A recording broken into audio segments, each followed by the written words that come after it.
Je suis au Royal Québec en compagnie de Pierre-Luc pour mon défi de cette semaine. Il fait un peu froid, on va essayer de se délier les jambes et les bras tantôt en jouant au golf. Mais Pierre-Luc, tout d'abord, qu'est-ce que ça me prend pour être un bon joueur de golf? Je pense que la base, c'est garder la tête sur la balle et pas essayer de forcer, là, juste essayer pour que la balle avance quand tu débites, bien sûr. Puis rendu plus loin, bien, c'est sûr que tu veux essayer de prendre le plus de distance, mais ça vient avec le temps et avec la technique. Dans le fond, ce que tu me dis, c'est qu'il faudrait pas que j'essaie de pousser trop fort. C'est quoi les aptitudes des vrais, ceux qui sont sur la PGA, mettons, là, sur les tournois professionnels, c'est quoi leurs aptitudes qui font qu'ils se démarquent autant? En fait, je pense que c'est la technique, là. Leur plan de swing est tellement parfait que rien les touche. Plus, ils s'entraînent physiquement, ils sont forts physiquement. Alors, mettons qu'ils sont dans... Qu'est-ce qui est tough au golf, c'est leur blonde. Fait qu'ils sont dans leur blonde, ils sont capables de passer dans la balle, de rentrer dans la balle. C'est ce qui fait qu'elle décolle. Donc, tout d'abord, comment est-ce que je devrais tenir le bâton pour être capable de faire un bon swing? Premièrement, mettre la première main sur le bâton. Il faut voir 2 jointures. Ensuite de ça, placer l'autre main juste pour que les doigts viennent ici. Puis il faut que ça forme un V, en fait. Quand tu places le bâton, il faut que ce V-là pointe ici. Et la même affaire pour ici.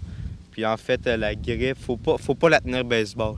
Parce que les jeunes commencent de même puis ont tendance à la garder de même jusqu'à la fin. Mais faut mettre le doigt juste ici par-dessus l'autre. Puis premièrement, ça serait la grippe. Ensuite de ça, la longueur des pieds, faut vraiment que tu sois à la longueur des épaules, en fait. La largeur des épaules, faut pas que tu sois trop large, pas trop court. Et ensuite de ça, c'est sûr que la posture, faut pas que tu sois trop penché, pas trop debout, juste adéquat. Puis en fait, c'est ça la base un peu avant de frapper la balle. OK. Là, je vais prendre un bâton dans mes mains puis tu vas me montrer vraiment comment frapper la balle. Okay. Dans le fond, c'est pas évident pour une personne qui n'a jamais frappé, mais je vais essayer de te le montrer aujourd'hui. Okay. Place-toi à une distance quand même raisonnable. Le bâton juste comme ça. Okay. La main, ouais, comme ça. Mets ton pouce juste ici. Embarque l'autre par-dessus. Ouais, juste comme ça.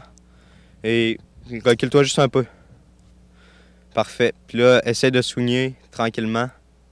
Peut-être les pieds un peu plus larges. Ouais, les pieds un peu plus larges. Ouais. Puis là, c'est ça, ça fait toujours ça au début, comme résultat.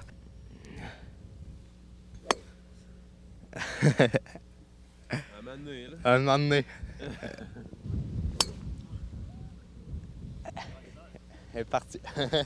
Bon, on a décidé de changer d'endroit dans le champ de pratique parce que j'étais vraiment trop mauvais pour swinguer des balles. Alors, on a décidé d'y aller plus pour des coups d'approche. Et ce qu'on va faire comme défi aujourd'hui, c'est un peu comme la pétanque. En fait, ça va être 5 coups chacun. Le plus proche va l'emporter.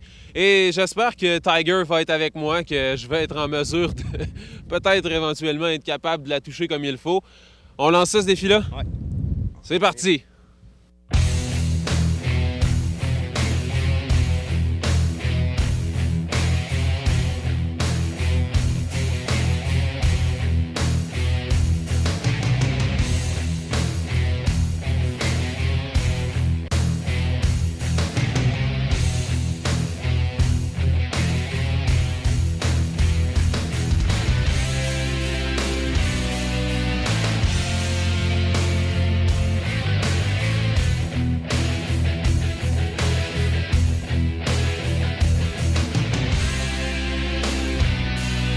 Ouais, le golf, c'est un sport un peu trop de finesse pour moi. Je pense que c'est définitivement pas pour moi. Je peux avoir le look, mais je suis vraiment pas un golfeur. Alors, ma conséquence pour cette semaine, Pierre-Luc, ça va être quoi? Tu pourrais peut-être ramasser les balles qui sont sur le verre pour les gars qui travaillent ici. Je pense qu'ils n'auront pas ça à faire à soir. Bon, je pense que là-dedans, je devrais être assez bon.